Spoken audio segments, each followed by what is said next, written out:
A couple of hours ago, India's Prime Minister Narendra Modi spoke with his Israeli counterpart, Benjamin Netanyahu. Prime Minister Modi highlighted India's stand on the ongoing Gaza war. India is in favour of early restoration of peace. The conversation between the two leaders comes less than a week after India at the United Nations voted in favour of an immediate ceasefire. The Israeli Prime Minister thanked Prime Minister Modi for India's support in Israel's just war to destroy Hamas. I'm quoting. Now remember, the Israeli campaign against Hamas in the Gaza Strip has killed more than 19,000 Palestinians. Thousands of them are children. What's more, the 50,000 plus Gazans who have been injured in Israeli strikes are struggling to get even the basic medication for treatment. The health system in this tiny Palestinian enclave has totally collapsed, and this has renewed calls for a ceasefire in Gaza. As death and devastation grip Gaza, the most immediate ripple effect of this war is showing 1,000 miles away in the Red Sea. Here, global supply chains are once again under threat. You see, in recent weeks, Houthis have stepped up their attacks on ships passing through the Red Sea. They say this is in response to Israel's ongoing bombardment of Gaza. At first, they were targeting Israel-linked ships only, but of late, it seems all tankers, all cargo ships have come under attack. Houthis have launched drones as well as missile attacks from Yemen, and although the damage caused so far has been minimal, the threat alone has left the crucial trade route through the Red Sea at a near standstill. This reportedly featured in the conversation between Prime Minister Modi and Benjamin Netanyahu. According to the Times of Israel, the two leaders spoke about safeguarding free shipping. They acknowledged the threat posed by Houthis and the global interests in preventing harm to international trade, including the economies of Israel and India. The statement reportedly quotes Prime Minister Modi highlighting the need to protect the freedom of shipping.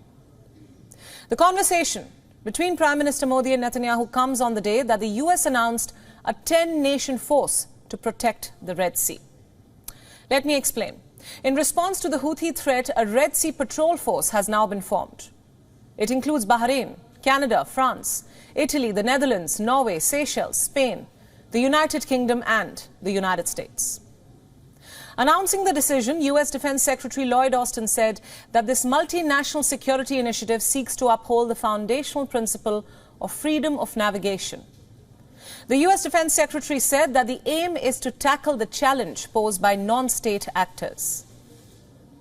The Iran-aligned Houthis have ramped up their attacks in the strategic choke point called the Bab el-Mandeb Strait.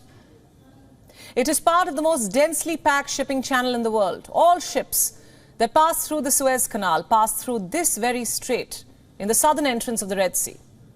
It accounts for about 12% of global trade. On Monday, the Houthis attacked a Norwegian-owned Swan Atlantic and the MSC Clara.